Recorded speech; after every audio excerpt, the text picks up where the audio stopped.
So these can be interchangeable, but what's the first way to memorize? Muscle memory. Okay, muscle memory. All right, so muscle memory means what? Can anybody talk about that?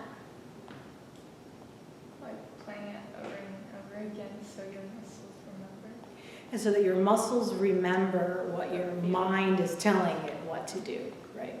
So the fingers must do what the head wills and not what the fingers will, right? That was from Schumann who said that. Okay. So we use all kinds of practice strategies, right? And we come up with as many as we possibly can so that you can work your way into remembering the feel of the keys. Absolutely. Okay, what's another way to memorize?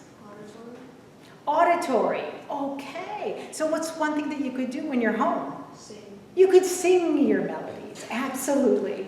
Yay. That's so nice. All right, so you can sing your melodies. You could drop your hands from the piano and you could sing part of the melody that's coming up. Right? You could start at different places, which I know you do, and you could go ahead and try to just do it orally. What note am I supposed to be playing here? So that's auditory. Good. What's another one? Visual. Good. And what does that mean?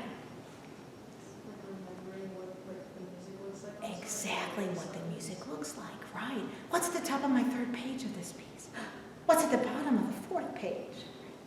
I know that B section so well. It starts just like that, and this is exactly how I see it in my mind's eye.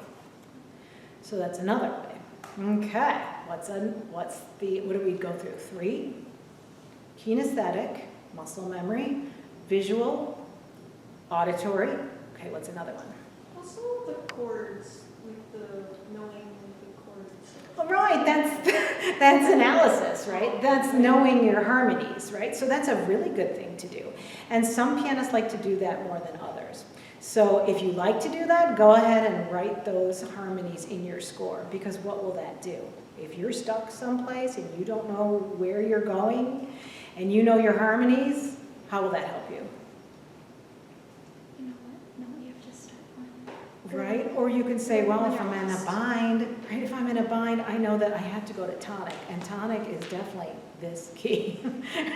Right? So know your chords through the cadences, especially at the ends, at the beginnings, and you could just start to memorize your chords throughout your piece, but that takes a whole nother level of theory, right? But anyway, if you can harmonize a little bit, understand those harmonies as well as analyzing, you'll be in better shape. So can you do that at the piano as well as away from the piano? Yes, you certainly can. So what other memory skill do you need that you could do away from the piano?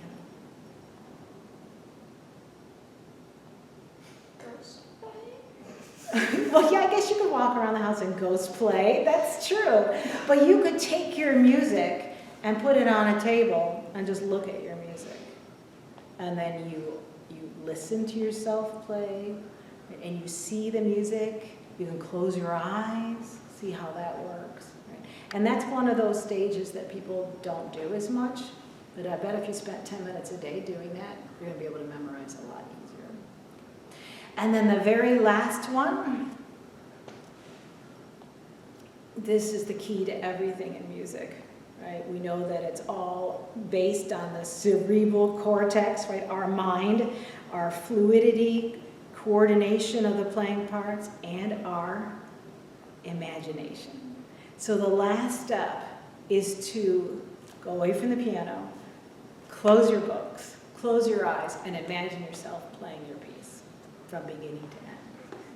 So it's just like an athlete, right, who is thinking about themselves in a race. Do you ever do that, Samuel? Mm-hmm. Good. You do? Yeah. Yeah, see, and it works the same way in music, in performing. So you will go ahead and start to watch yourself play, and I bet you're going to get stuck somewhere in your piece.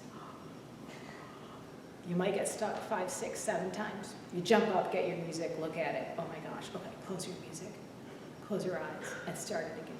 Okay. It might take a week, 2 weeks, to be able to see yourself play your piece perfectly. But that's really one of the last steps and one of the great steps to having a really good performance. Does that sound good? Ooh. All Right. So you'll commit those to memory, all those steps, and do a little bit of them each week, and you'll get better and better as memorizers.